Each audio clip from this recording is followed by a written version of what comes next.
byinshi twibona twenyine, Yesu ntabwo ajya aduhana.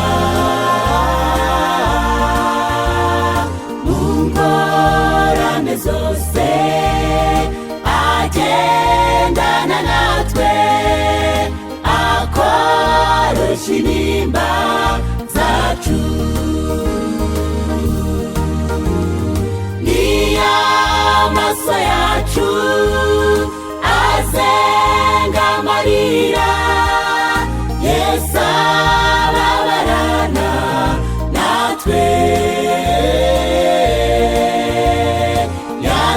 Yasezeranye ko nyuma y'ibi bihe azaduhoza amarira.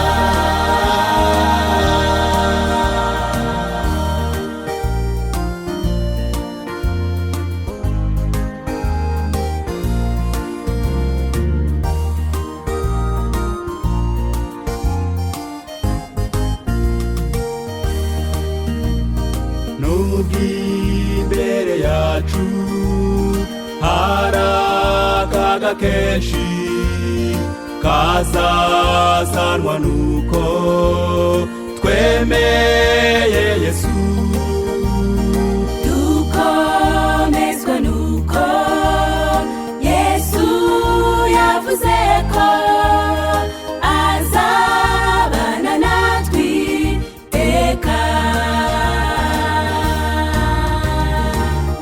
Ibihe byinshi twibona twenyine, Yesu ntabwo ajya aduhana.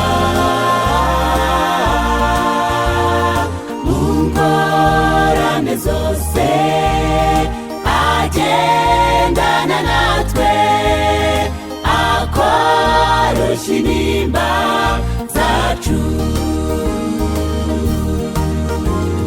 Niyo amaso yacu azenga amarira, Yesu ababarana natwe.